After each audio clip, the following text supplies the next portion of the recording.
Hello, everyone. Thanks for coming to this podcast, Off Script with Pastor Jared. Today, I've got a special guest that I'm excited to interview for you today, Tommy Vinson. Hello, sir. Hey, Jared. Good to be here. I'm so glad you said yes, and you came and get to know you a little bit more.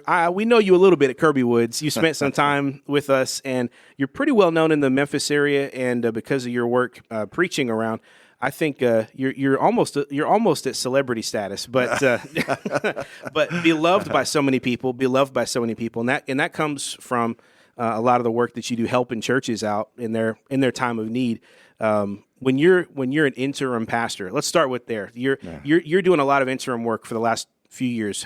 When did that start? That chapter of your life start? Well, Jared, 12 years ago, I resigned as a teaching pastor at First Baptist Church in Collierville, Tennessee. And the goal was, at that time, my daughter and her family were living in Mumbai, India, and I had been doing some pastor training over there just infrequently, but I wanted to do it more. So we formed a ministry called Tommy Vinson Ministries, and for the first 5 years after I retired from the pastorate, I did pastor training mostly in India. And then COVID hit. Mm-hmm. And when COVID hit, actually just before COVID hit, Germantown Baptist Church had asked me to come as interim there. And so that's close to home. It was a great opportunity. I ended up staying there 22 months. Yeah. And but also, so that's where the interim started. It started about 6 years ago. That was your first interim role? Yes. I was trying to count the number of interims we've had over I think it's 11 or 12. Okay. And I was at Kirby twice. Right. That's right. And so I love Kirby Church. And let me just, looking at you across this mic, tell you that before I even knew who you were or what you looked like, I prayed for you. Hey, thank you. We were praying for Kirby to find God's man, and we're so glad that they did. Thank you. It's been good so far. Yeah. Well, but that's the way it started. Okay. And so it's just been amazing, the timing of the Lord in our life. When one interim would end, another would open up. Yeah. And so we were here at Kirby twice, at Germantown. We were down in Hernando at the Point and at Hernando Baptist. Did some work down at DeSoto Hills and DeSoto County. So this is kind of my oikos, this area. Right. But you do go to Florida from time to time. I do, and my wife's still trying to forgive me for moving her out of Florida. I pastored First Baptist Church in Winter Park, Florida. Mm-hmm. We love that area. We love that church, and we do still get to go back there occasionally. Yeah.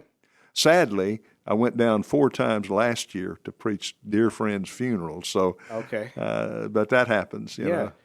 Well, thinking about the job of an interim, it's interesting to me. It's one of those things that it's such a pivotal point in the life of a church, and it could really go one way or the other. Yes. What do you think, having done it several times, what do you think are some keys to a good interim period, and something that you as the interim pastor or preacher can bring to that situation? What are some things when you go in, you're thinking, I hope we accomplish this or this, and this is what I hope to do? Yes. Well, Jared, I think part of that, and maybe if I have had any success in that role, it's simply because that's the gifts God gave to me. I am, and even as a pastor, God seemed to enjoy placing me in churches sometimes that needed healing. Mm-hmm. And so my whole focus, I think we bring our gift to our preaching, even expository preaching. It's flavored by our personality and our gift and the emphasis and application. And so I think God equipped me for that. Yeah. I'm somewhat of a healer by nature. But so I do think that a part of it is helping the church to get back on their feet just by encouraging them and by trying to get them to dream a new dream, to find God's vision for the church, and to find hope. Hope is motivating. And sometimes, I've been in churches where it was almost like the last guy that leave turn out the lights, right. And that's such a sad thing. Mm-hmm. I'm in a church now. Just went there about a month ago. I won't say the name of the church, but I know it's a wonderful church with great gifts. But their last pastor died tragically, and so there's been a lot of wound there, that comes there. And so I see my role is to help them get healed from that, to gain hope. My preaching in that role, for example, 2 weeks ago, the second sermon I preached, they had just put their pastor search team in place. And so I preached from Colossians 1, 9 through 11, on how to pray for your pastor search team. Yeah.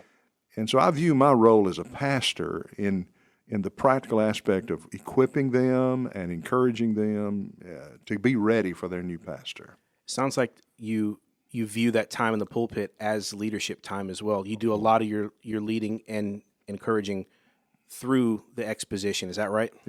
Exactly right. Yeah, I do view the pulpit. I think even counseling, a lot of counseling can be eliminated if people will just listen to the word. That's right. That's what it is. Yeah. Exactly. So I was just thinking. I've had 2 senior pastor roles, this one and the previous one, and the interim that preceded me were very different in both situations. I'm just curious your take on it.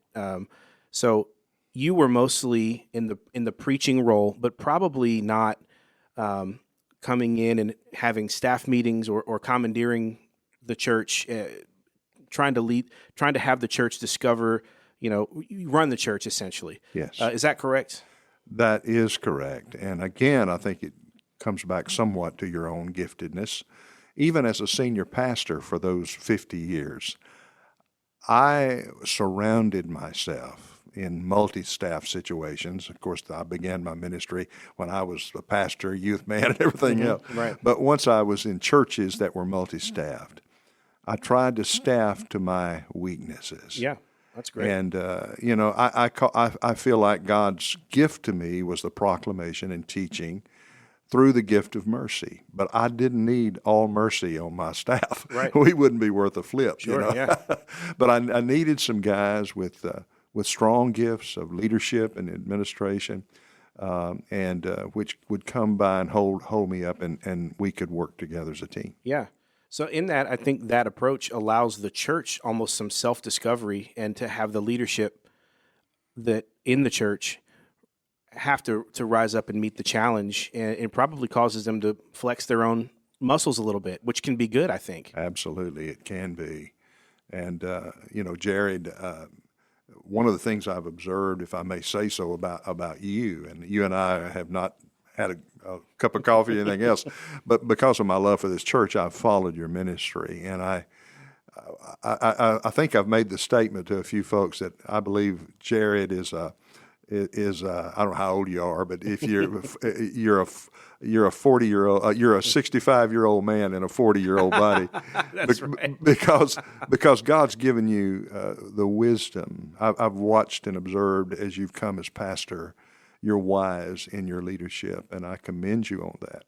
That means I don't a mean lot. to flatter you, but you did, so I appreciate it. But I appreciate the gifts God's given you. Thank you. That means a lot, and I do try to lead that way, and I lean on a lot of, I was the beneficiary of my dad being a pastor, and so I got a little head start being in that, and had a great relationship both with my dad and the church where I grew up in Central Florida, by the way. Yes, you told me in the that. Lakeland area, Scott Lake Baptist, shout out. Yeah. And so I was just kind of noticing that, thinking back, the church that in San Antonio where I came, the interim pastor before me was very much leading the church almost as a temporary pastor, Yes. which is kind of a different approach. Yes. What do you think there's a time for that, for someone to come in and almost be a transitional pastor for a less than a year versus essentially covering the pulpit needs? I definitely do, Jared. I do believe that there are situations which that can be very helpful. I personally have avoided that because of just what I've just said. That my goal at this point in my life, I'm 77. I'm just so thankful to have the health to be able to go. When you become a transitional pastor, you're almost making a commitment that's equal or exceeds that of the senior pastor. Right. Because if I understand correctly, you're helping them to maybe rewrite bylaws and do some things. And to be honest with you, I did that for 50 years. And when I go to a church, I tell them, if God leads you to call me, I will gladly be your interim preacher. And I will be glad to assist in some counsel. I'll meet with the staff. I'll meet with the deacons. And I did that here when I was here. But it's not the kind of thing where I have staff meetings every week and we sit down with the dream team. But I do think there are churches that desperately need that. Yeah. And so in that case, I would just say to them, you find the man. God has a man out there for you. And I think it's an interesting way to think about the two different approaches that can be taken.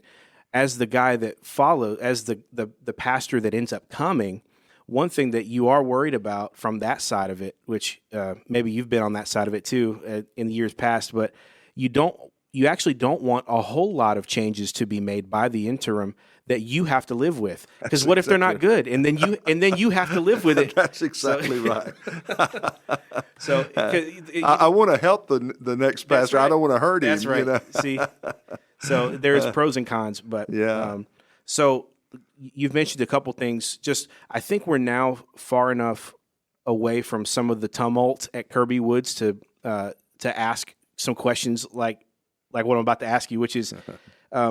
So you were here for a year, about a year. 6 months, 2 times. Okay, yes.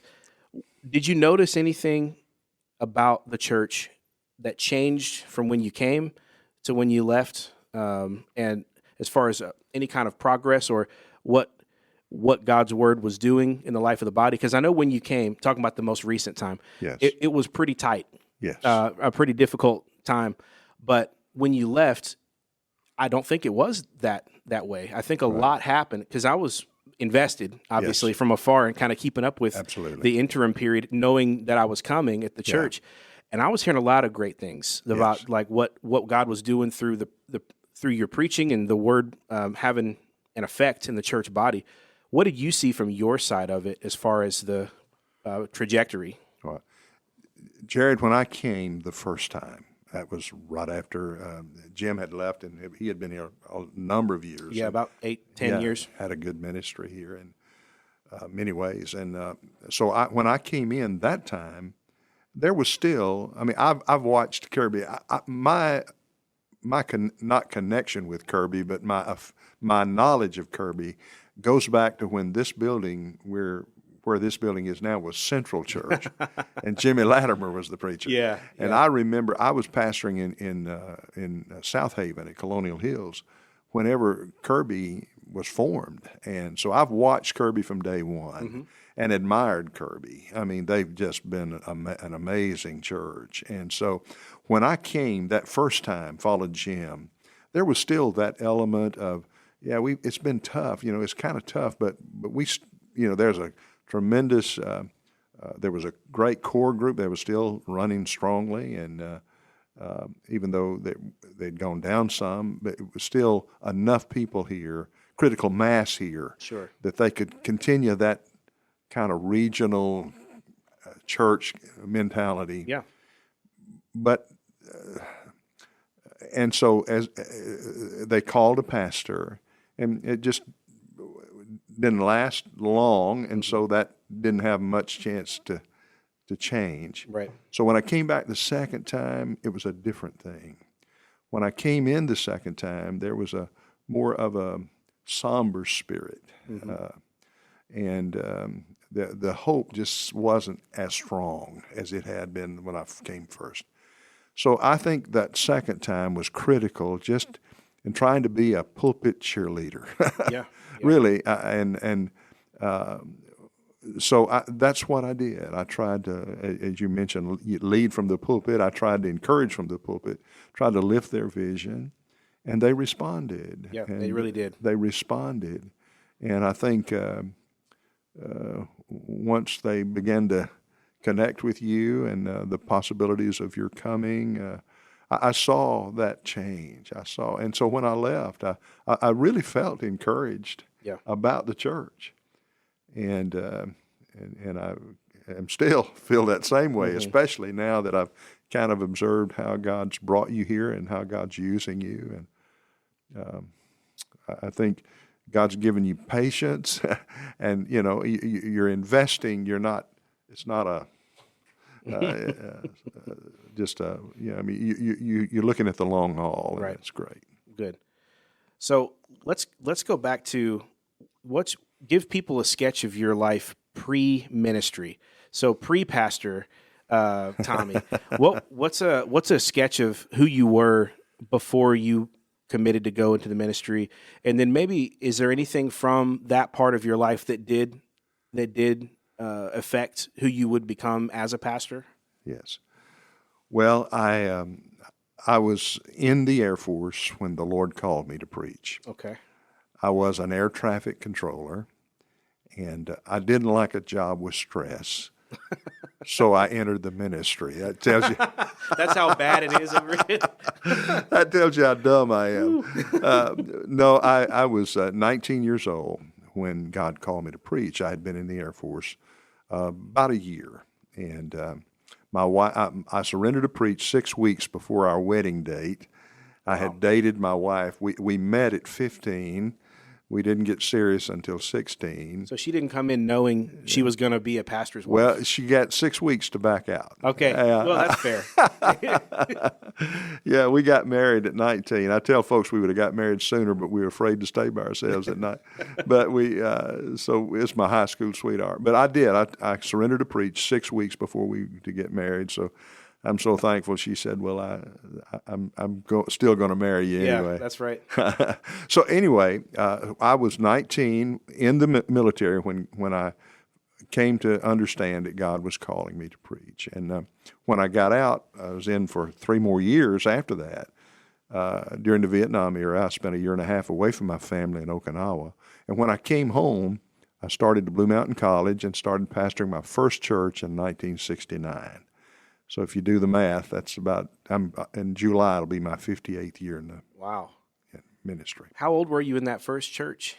Well, I was 19 when I surrendered to preach, but I was in the military for 3 more years. Right. And so I started pastoring when I was, I guess I'd have been 22, 23. Wow. Yeah. And We don't see. Do you see that confidence in a church to call someone at that young age nowadays? No, I don't. What's behind? What's different now than was then? Well, of course, the church I pastored was Beulah Baptist Church. We fondly called it Third Baptist Church of Myrtle. We were. It was on a gravel road about 5 miles off the main road, and in the wintertime you had to get in your ruts and stay in them to get to the church. Wow. So it was a smaller church.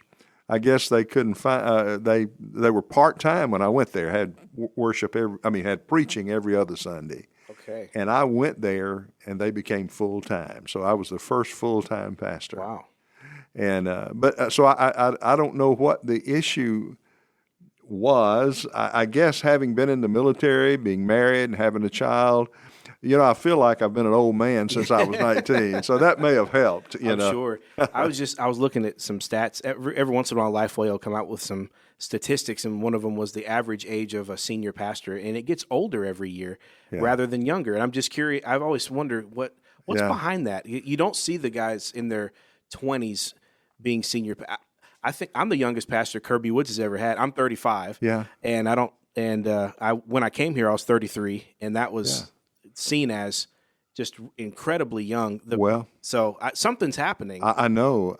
When I was 28 years old, I went to Oakland Baptist Church in Corinth, Mississippi, which was a great church and still is to this day, a very fine church. And at 28, 29, that wouldn't happen today, No. I don't think. I've seen a major change in my half a century. There was a time in the 70s and 80s where older pastors were pretty much put out to pasture. Really? And younger pastors, would come on the scene, and churches were calling young dynamic men. But I tell you what, Jared, the Scripture knows what it's talking about when it says don't call a novice. And just because a man can preach well, there's got to be more to it than that. And sometimes experience has to come over time. Now, there are exceptions. Spurgeon was 19 when he pastored his first church, but he's a once-in-a-generation man, probably once in a millennial.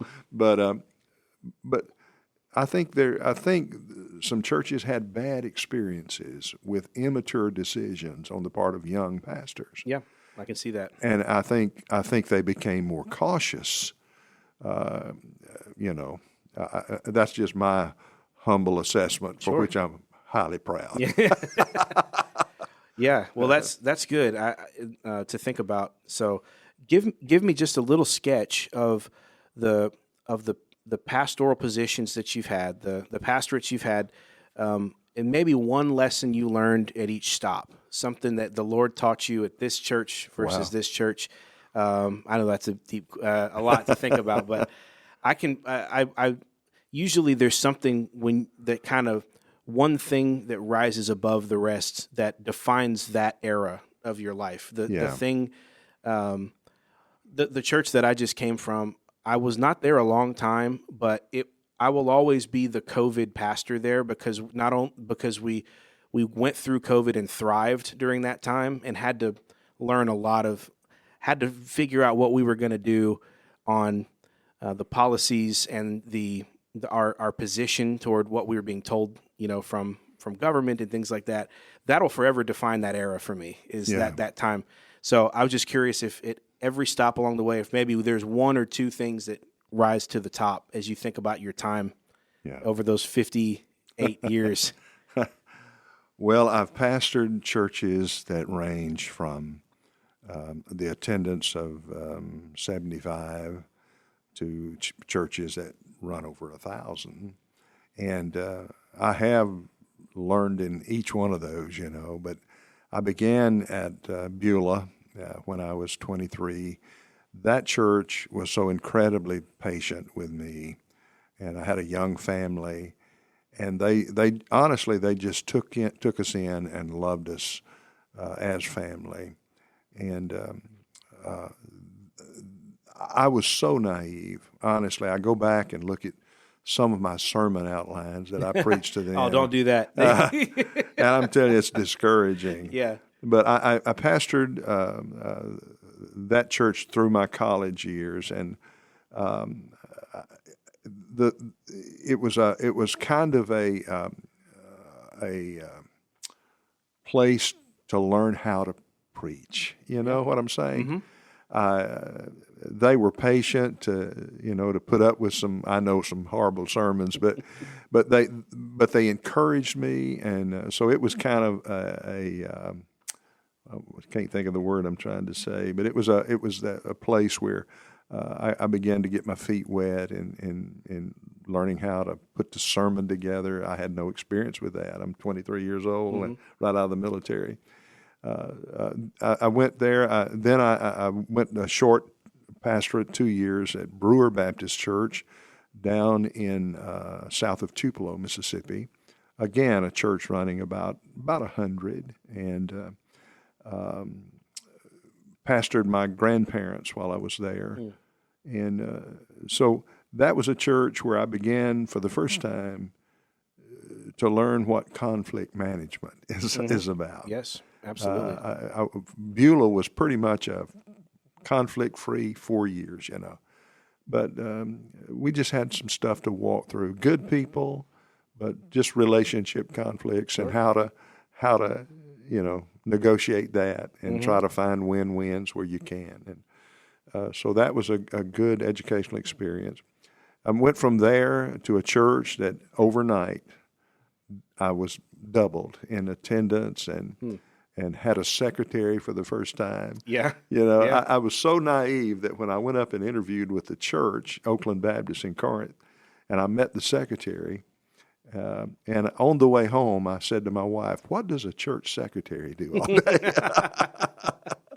Little did I know how valuable that role was. Right. And she became like a second mother to me. But in Oakland Church, I began to learn how to work with the staff. We had to call staff. The church was growing. And I'd never had anybody but myself. I did the bulletin. My wife and I would do it on Fridays, and we'd have to do it again because it'd have typos. So, but I began to learn how to more of an administrative role. And so they taught me a lot and continued to encourage me in the preaching ministry. They loved the Word of God. And they gave me the resources, Jared, and I'm treasure this. They gave me the resources to invite whoever I wanted to invite to come to our church and do Bible conferences. Mm-hmm. And as a result of that, I met some of the greatest people in the world. Ian Thomas, Manly Beasley, people, that had been heroes of mine. And I got to spend time with them, and they spoke into my life and became friends, lifelong friends. So that church enriched my life in many ways and has continued to be. And then I came to the Memphis area, Colonial Hills, in South Haven, and all during this time, I'm trying to get my seminary out of the way too. I'm doing seminary as I can. I really wanted to drop everything and go to seminary, and the Lord would not let me do that. And He gave me actually the same scripture He gave to Spurgeon. I didn't even know it at the time, but Jeremiah 45:5. I was worried about it. I was just kept picking at it and trying.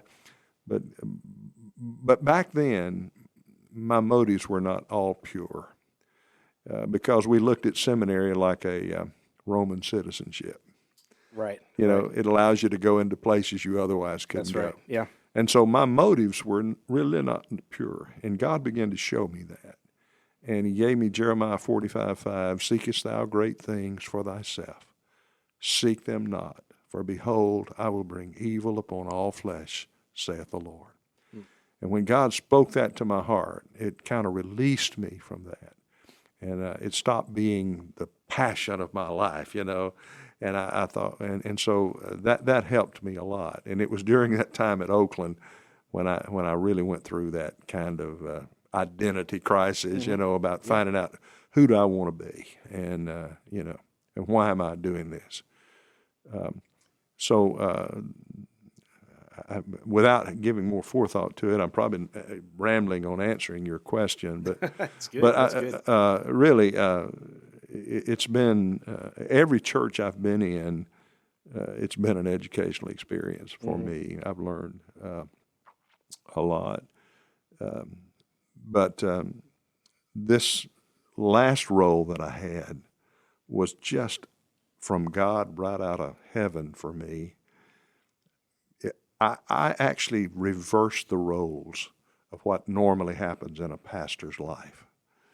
You normally start out as an associate, and then after a while you gain experience, and you move to the senior pastor role.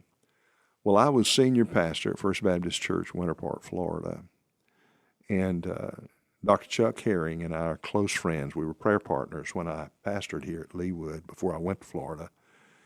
And at the Southern Baptist Convention in Nashville, Tennessee, I ran into Chuck. And he had just gone to First Baptist a few months before. And I said, "Chuck, how you doing?" He said, "I'm drowning." He said, "I'm preaching 3 times on Sunday morning, 1 time on Sunday night. I'm doing Wednesday night, and I'm doing Thursday men's fraternity." Oh, boy. He said, That's a lot. That's a lot. He said, "Tommy, I'm drowning." Yeah.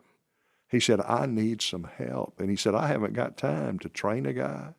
I haven't got time to, let a guy come out." He said, "I need some immediate help preaching." And I said, "Well, man, I'll pray for you with that." We were prayer partners already. And And as I turned to leave, I turned back at him. I can just remember, I said, Chuck, I said, man, that position really makes my heart applaud, or something like that. I said, I'll pray with you about it. Well, when I got home, he called me, and he said, Tommy, were you serious about that? I said, well, I don't know if I was or not. I mean, I've been a senior pastor all these years, But I said, I'll pray about it. And I prayed about it. We were involved in some things at Winter Park at that present time that I just couldn't turn loose of. It's ethically, I didn't feel good right about it. I called him back and said, Chuck, I can't go right now. He said, okay. A year later, he called me again. Wow. And, things had changed enough that I felt more comfortable in considering it. So I prayed about it and ended up, Chuck basically created, or the church did, a staff position for me, senior associate of preaching and pastoral ministry. That's great. So I came, and I'm going to tell you that I love my pastor, Chuck Herring. He's a wonderful teacher, wonderful friend. We were supporting each other in that role, and I preached every Sunday night. I had a large pastor's class. Whenever he had to be gone, I was there. The church was so good to me and treated me as a pastor, just like Chuck did. So I did 6 years of that and absolutely loved it. Yeah. And so that was a key role in putting me where I am now. I could not have done the ministry I've done for the last going on 12 years from Central Florida. I didn't have the oikos to do that. Right. But I did here. This is kind of my home, Yeah. So you Mid-South area is... It is. It is your spot. Yeah. Okay. Yeah. Sphere, the word people listening the oikos may sound, I use that word because I'm so, but it's just a Greek word for your sphere of influence. And New Testament has a lot to talk about in oikos and our ministry in that sphere. Also a pretty decent yogurt. Yeah. That's probably one person out there thought that's what you're talking about. That's true. They may wonder, what's he? What's that got to do with John Stamos? Yeah. I'm always interested in preaching. You're a great preacher. Have heard you before, and just I can flatter you now in return. Just a great preacher in every sense of just the structure, the delivery, the voice. It's all good, man. It's all very good. You're very kind. So just thinking about that for you, a couple questions just for that we do have a couple preachers that are seminary folk that listen to this, so we can nerd out on preaching just for a few minutes. Your favorite text or individual sermon to preach, what would you say? Well, I'd have to say my favorite text, and probably my longest longevity sugar stick, right, would be Isaiah chapter 6. Okay. I love that passage. The picture in the temple. Yeah, and I approach it.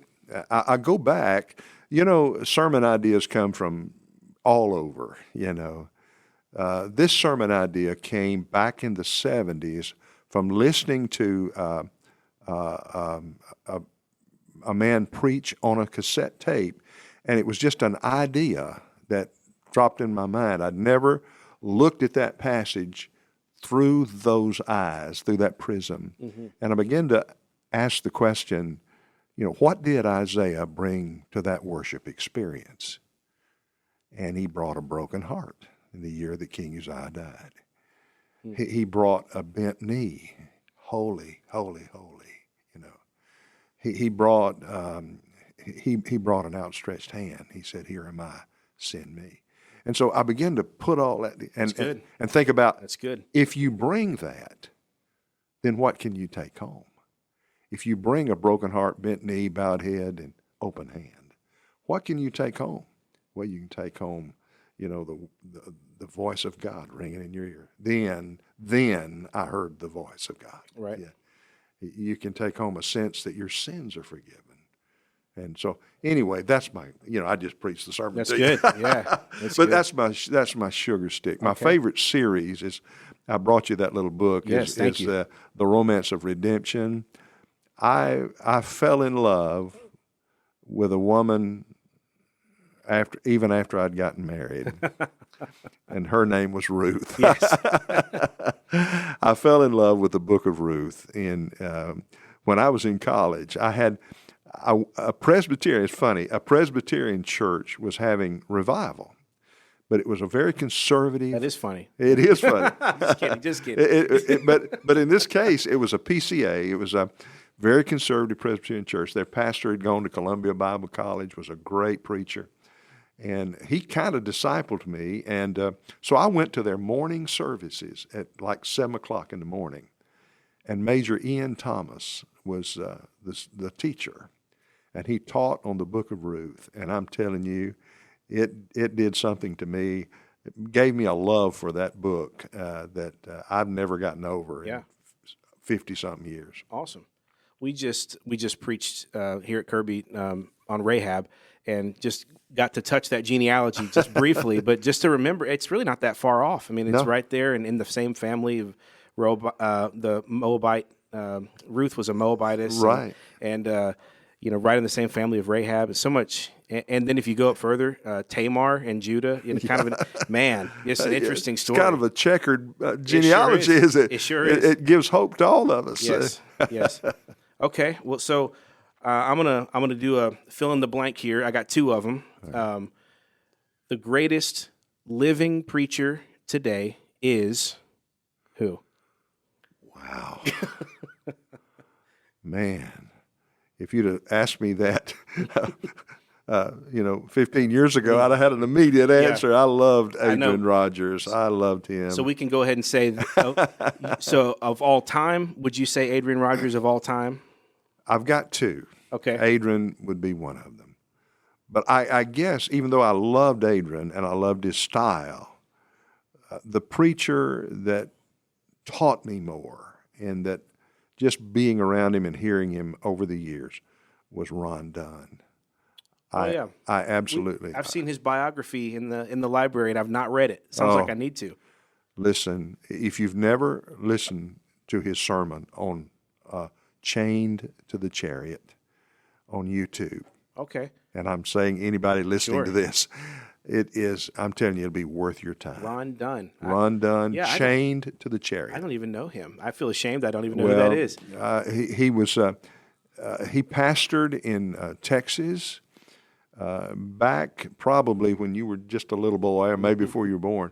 There was a movement among Southern Baptists that included Ron Dunn, Jack Taylor, Peter Lord. Do any of those names stir you? I've heard the names, but I don't know who they are. They were a group of men that did a lot of Bible conferences together. Their focus was on the Spirit-filled life. Some like to call it the deeper life movement, that kind of thing. But Ron was set apart from them. I don't mean that negatively to those men. They were good men. But Ron was set apart in the sense of balance. His expositional treatment of Scripture kind of set him apart from all the other teachers. They were more topical.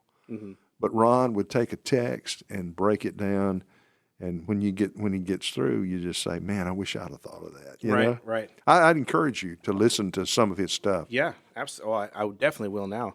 So Ron Dunn, Adrian Rogers, are you going to put them in your top tier of all time? Now, if I forced you into the greatest living preacher today, where do you think you would go? Still around today. Wow. Can I break them down into teacher and preacher? Sure, yeah. That's what we're here for. I just recently, there's two guys that I've found online that I love to listen to, and they're expositors, and they're both from the Calvary Church movement. Okay. Gary Hamrick is one of them. I don't know if you've ever heard his name. And Skip Heitzig is the other. Okay, I do know him. Yeah. I love both of those guys as teachers of the Word. Sure. I love to listen to them. They're living preacher. There's several guys around here in Memphis. I don't know if you've had an opportunity to meet Ronnie Collier Stevens. No. Ronnie was the pastor of First Evan.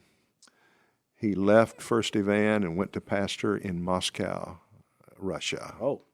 Pastored there. He's very missionary minded. He spent a lot of time in Europe.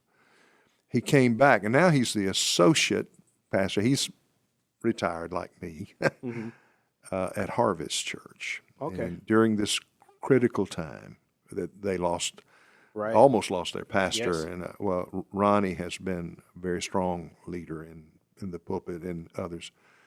But I wrote him a text. I heard him preach Tuesday morning at a meeting I go to on Tuesday morning, and I wrote him a text, and I said, Ronnie, Adrian Rogers, Sandy Wilson, and you used to be my three favorite preachers in Memphis. Adrian died, and it was just you and Sandy. Wow. I said, Sandy left. I said, it's just you now. So I would say Ronnie Stevens is one of my favorite preachers. Very good. Yeah. I love shouting out guys that aren't known across the world. Yeah. That's great. Hey, listen, he's really is excellent. So one sort of question that can help the average church member from the perspective of a pastor, all right?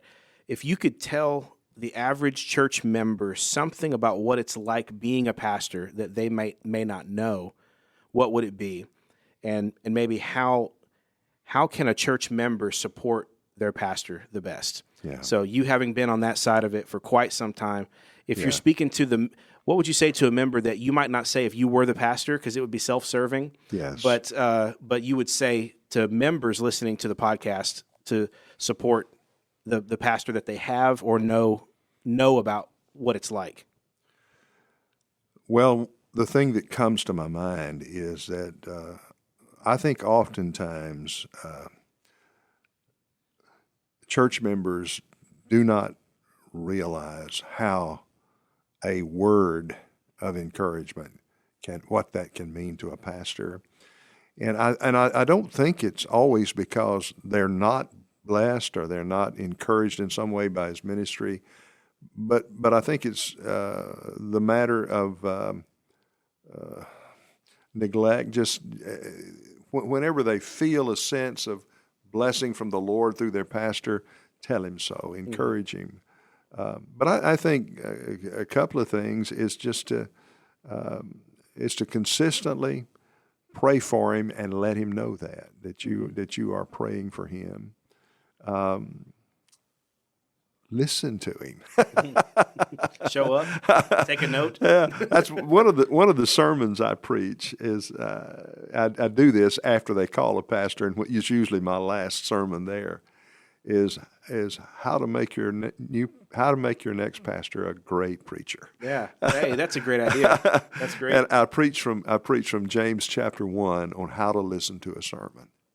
Oh yeah, and really that people don't realize that how they listen affects your preaching. Absolutely, yeah. And you kind of draw the preaching out, by how you listen and how you respond to the truth.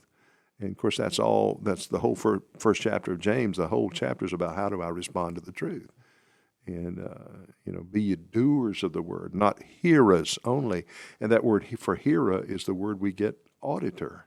And talk about the fact that it's easy just to audit the Christian faith, but that's not what we're supposed to do. Good. Well, that's always helpful from the other side for people to know kind of what does a pastor actually want or need from you, the member. Well, good. We can kind of ramp down a little bit with just a couple. I like to end my podcast with guests this way because it's always different for everybody, and I'm a food guy myself, so I'm gonna start thinking about your Memphis food. Okay, get it in your mind, and I'm gonna ask about it. All right, so. Maybe if you could give me your top 3, if you had 3 restaurants that you could go to in Memphis, All right, and then you could never go again. Your last 3 restaurant in Memphis, and we'll keep barbecue as a separate category for the next question. So non-barbecue, your top 3 Memphis restaurants. What are you thinking of when you think about that? Well, I love Jim's Place Grill. I love that. I don't think I've ever been there. See, this is why I do this. We always enjoy their food. I'm trying to think right now. I'm a McDonald's kind of guy, and Wendy's, but we absolutely love Mexican food. Okay, yeah. And so we're a connoisseur, and our hobby is finding new Mexican restaurants that we can go to. So where do you stand on sort of the staples? Where would you rank like Las Delicias, El Portan, Happy Mexican? Do you have a favorite out of those? Well, yes. Those are the classic, the go-tos. And it's funny how you'll run the gamut on one dish, and then you go to another restaurant for another one. But El Portan for 5 years was my favorite because of they'd have the surf and turf. I'm a surf and turf guy. And then Happy Mexican is where I am right now. Okay, that's right now? Yeah. Have you ever been to, it's over on Germantown Parkway in front of Lowe's. It's in the Strip. It's called Portales. Have you ever been there? I have not. So I had not been. David Potts took me there and showed me. I got their enchiladas supremas, and oh man, it was good. The 4 different kinds of enchiladas. It was really good. And there's one right across the street. Have you been to this? Well, there's 2. This is the newest one. Las Tortugas Deli Mexicana. I have. Right across the street. Yes. Maybe $1 or $2 above what you think it should be, but for the portions. But the flavors and the ingredients, to me, by taste, that's my number one. Yeah. Right across, and it's right across the street. So, all right. Well, let me tell you my favorite food because it's hard to find. And it's gotten so expensive now. My wife makes it for me every birthday. Okay. And it's oyster stew. I love oyster stew. Of all the things you were about to say, I wasn't ready. I wasn't ready for that. That is my. I just I think that's probably going to be served at the Lamb Supper. But oyster stew. It's and my wife can make it so good. But oysters are so out of sight now. It take $60 to make me because I got to have an oyster in every bite. Or it's no good. Yeah. Well, it's like those lobster rolls when it's all mayonnaise or something. So did you find that living in Florida, it was a little more available? Yes. Okay. Yes. That's one thing I do miss about Florida was the seafood and then the Cuban sandwiches. Do you like a good Cuban sandwich? I do. Okay. Yeah. I haven't seen one around here because it's more Mexican than Cuban here in this area. Yes. All right. To barbecue. If you're gonna maybe rank, give me like your top 3, 3, 2, 1. If you're having barbecue in the Memphis area, and then what the clear winner is. I'd love to hear it. Well, boy, I like the Rendezvous. Okay, you get for the ribs. Yeah, for the ribs, barbecued ribs. I love those. And I'm drawing a blank. I can see the restaurant. What's the one? Corky's. Mm-hmm. Corky's. I like Corky's. I was starting to say Porky's. We do. We have the Corky's right here on Poplar. I think that's the first one right down there. Yeah, that was the original. And we now have a Central next door, which is really nice. It is nice. And number 1, but I want to hear the number 1.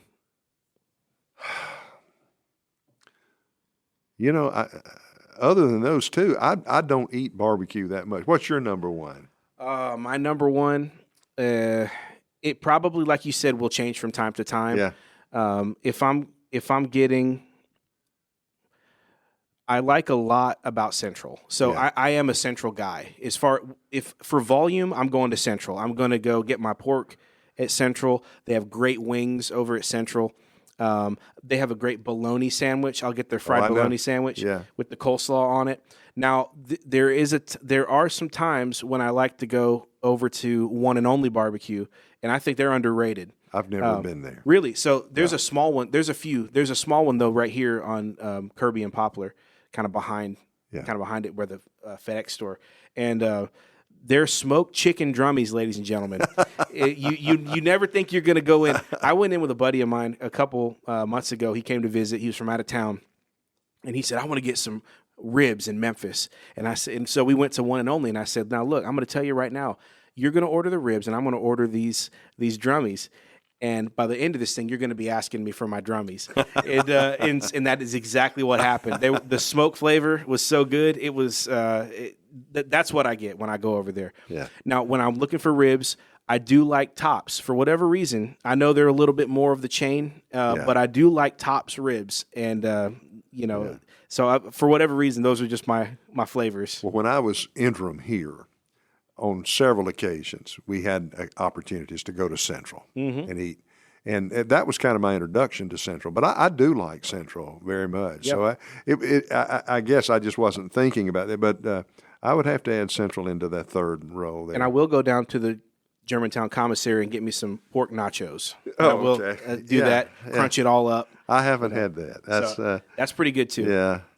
I guess barbecue would be kind of down on my list. A lot of people, that's number one. What is your number one food other than the oyster stuff? Well, oyster stew number one, and I guess as far as food. Category, probably Mexican would come second. Okay. Yeah. Okay. Yeah. You would have. So when you went to the Air Force, did you have to go to San Antonio? Basic training, San Antonio. Did you think that everybody did? That's right. Did you think that their Mexican food was top notch? I never left the base. Oh, you were in Mexican food world. I mean, I never left the base. Here's the thing. When I was 19 years old, I'd never tasted a taco at 19 years old. I mean, if it wasn't potatoes and peas that you come out of the garden, I'd never had it. And this is the honest truth. I was in the Federal Aviation Academy in Oklahoma City, getting prepared, getting trained to go overseas. And my wife and I had our first little child. He was 6 months old. And we stayed in a hotel in Oklahoma City right next door to the Mexican restaurant. And we would smell it every day. And it would smell so wonderful, but we had never eaten at a Mexican restaurant. So we finally decided we're going. Today's the day. Today's the day. We looked at the menu and said, how do you order? We don't know what a taco is or an enchilada. And so we asked the waitress to help us, and she did. And that was the day I fell in love with Mexican food. But I was 19 years old. Well, you don't think about that. There was a time in America when it wasn't that common. You know, it's everywhere now. I know. You know, a lot of those, Chinese food, Mexican food, Italian food. I mean, I'm sure there was a time when not everybody's out eating all these. Well, like we do today. I grew up in rural Mississippi. We didn't have very many Mexican restaurants around. You never think about that. If there was one in my hometown, which is Tupelo, we weren't aware of it. Right. Okay. And even if there was, we never ate out anyway. My daddy was a sharecropper, so we didn't eat out. And well, that's interesting to think about that. There was a time when nobody was eating Mexican food, and now it's your favorite. Well, man, I appreciate you coming out. Our folks love you. You are beloved at Kirby Woods, and certainly this area. It would love to have you come back and preach. I know you always are pretty much now at an interim, filling some role somewhere. But we'll find a time to get you back on a Sunday morning. I know we've had you at a men's event, but would love to have you on a Sunday morning one of these times. Well, thank you, Jerry. Always welcome to come back. Well, thank you. And listen, that's reciprocated. We love this church, and so glad God brought you here. And we pray. One of the things I try to do, and I don't want to sound super spiritual, but you're on my prayer list for Saturday. I pray for all the churches that I've been interim and their pastors, present pastors. That's great. So I want you to know we pray for Kirby. We pray for you. Thank you. And rejoice in every victory you have. Thank you very much. Very much appreciated. Well, ladies and gentlemen, you've just heard Tommy Vinson and Interim Extraordinaire, and such can't awesome hold a job down. That's right. That's good. Well, thank y'all for listening today. If you're in the Memphis area and you're looking for a gospel preaching church, come on, see us at Kirby Woods. 10:30 this Sunday, 6325 Poplar. Thank you guys for listening. Please subscribe, leave us a nice rating, and share it with your friends. God bless. Bye.